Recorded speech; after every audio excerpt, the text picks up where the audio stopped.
la 4e édition de l'InfraNextGen qui a été lancée en partenariat entre Paris Place et Infravenir avec pour objectif de mettre en lumière les très beaux profils de jeunes professionnels dans le secteur des infrastructures à Paris.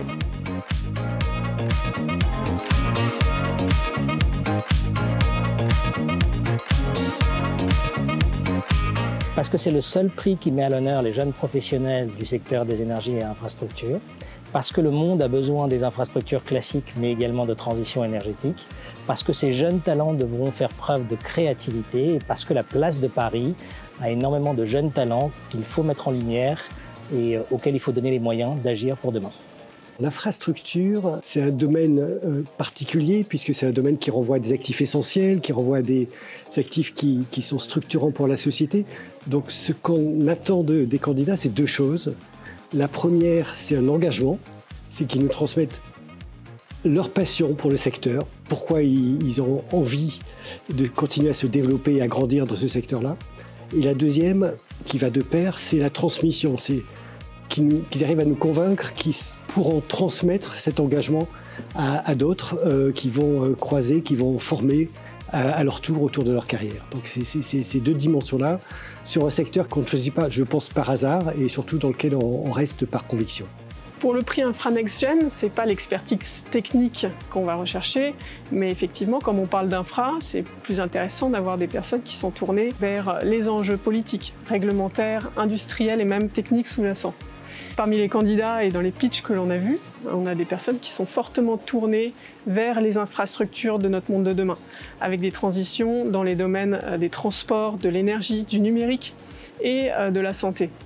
On est revenu finalement au nom de ce prix. Donc on s'est dit qui, parmi ces candidats, seront les leaders du monde de l'infrastructure de demain.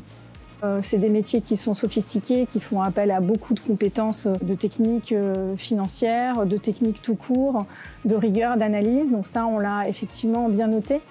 Mais ce qui nous a au final permis de départager les candidats, c'est aussi la qualité de la présentation, la qualité de la mise en avant, la qualité du pitch. Puisque si on veut mettre en avant un leader de demain, il faut que ce leader soit un rôle modèle pour pouvoir faire évoluer le secteur de l'infrastructure. Les soft skills sont importants pour les membres du jury. Cela nous permet de mieux appréhender l'engagement des candidats et de trouver l'authenticité personnelle qui va se traduire dans leur passion qu'ils mettent à faire leur métier et de construire les infrastructures de demain.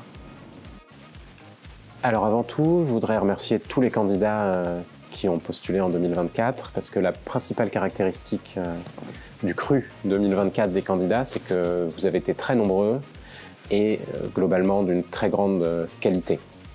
Après, si je devais donner deux adjectifs pour les qualifier, le premier, je pense que ce serait divers.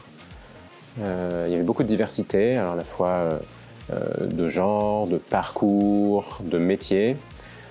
Ça donne un peu l'impression que tous les chemins mènent à l'infra et on s'en réjouit. Et puis le second point, je dirais, c'est passionné. Je pense parmi les candidats qu'on a pu lire et pour ceux qu'on a rencontrés, on a vu que l'infrastructure, c'était pas seulement un moyen de gagner sa vie, c'était aussi un moyen d'avoir un impact, un moyen de vivre sa passion au quotidien. Et donc, ça a été extrêmement difficile de départager les candidats, mais on en est ressorti en étant très enthousiasmé par ce qu'on a entendu.